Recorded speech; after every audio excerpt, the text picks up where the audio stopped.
श्री निर्गुण पादुका दर्शन।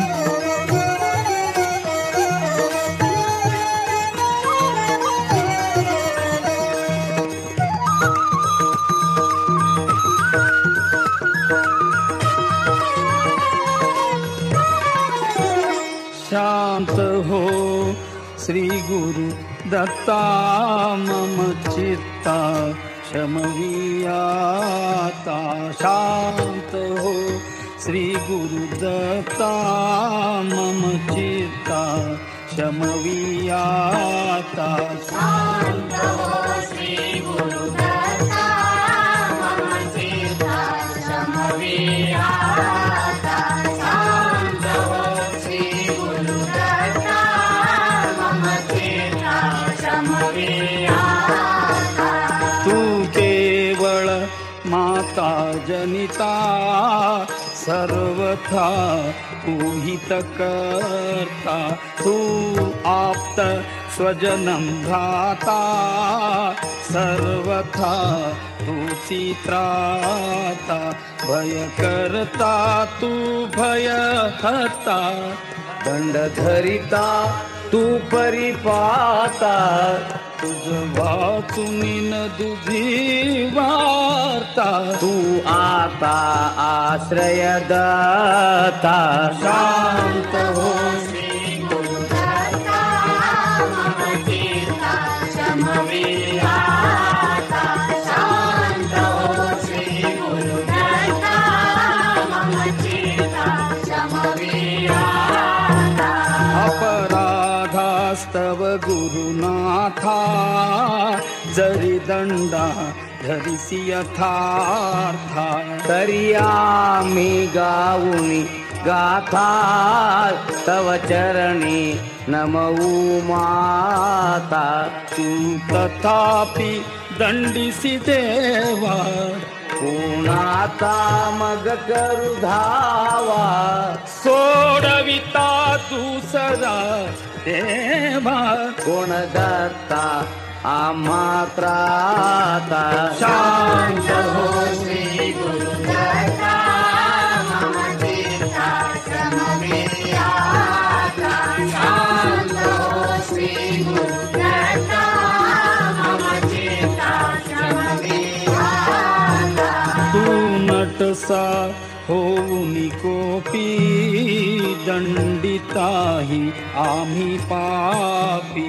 पुनरपि चुकत तथापि आम्हावरी न च संतापि।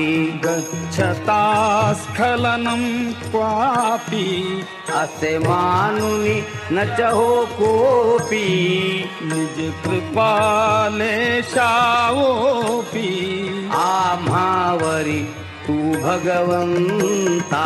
शांत हो श्री गुरु दत्ता मम चित्ता शमवियाता। शांत हो श्री गुरु दत्ता मम चित्ता शमवियाता। तव पदरी असता त्राता अडमादी पाऊल पडता। सांभाळूनी मार्गावरता आणिता न दुजा त्राता।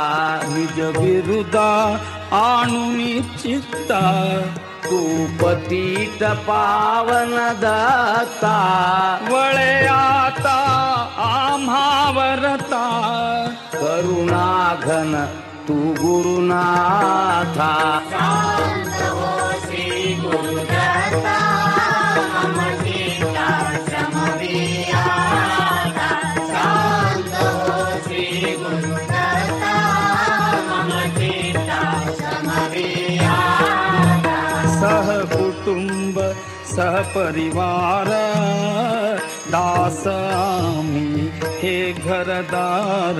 तव पदी अर्पु असार संसाराहित हा भार।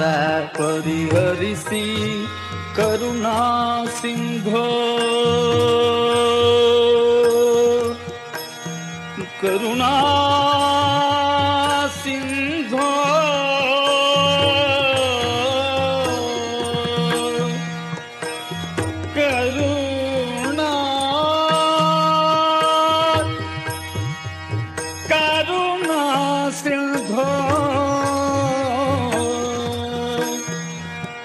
परिहरिसि करुणा सिंधो तू दीनानाथ सुबंधो आम्हा अघलेशन वाधो वासुदेव प्रार्थित दत्ता शांत हो श्री गुरुदत्ता मम चित्ता समविराता शांत हो मम चित्ता दत्ता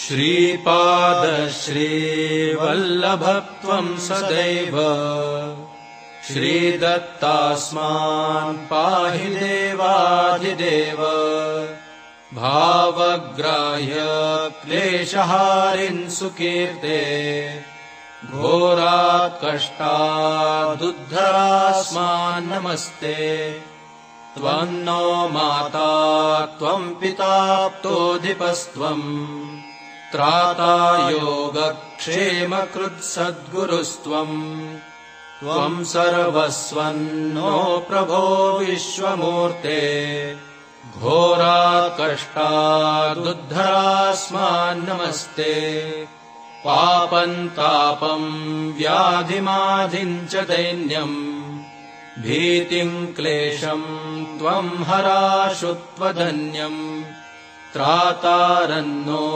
वीक्ष ईशास्तजूर्ते घोरात् कष्टादुद्धरास्मान् नमस्ते नान्यस्त्राता नापि दाता न भर्ता त्वत्तो देव त्वं शरण्योकहर्ता कुर्वात्रेयानुग्रहं पूर्णराते घोरात् कष्टादुद्धरास्मान् नमस्ते धर्मे प्रीतिं सन्मतिं देवभक्तिं सत्सङ्गाप्तिं देहि भुक्तिं च मुक्तिं भावासक्तिं चाखिलानन्दमूर्ते घोरात् कष्टादुद्धरास्मान् नमस्ते श्लोकपञ्चकमेतद्यो लोकमङ्गलवर्धनम् प्रपठेन्नियतो भक्त्या स श्रीदत्तप्रियो भवेत्।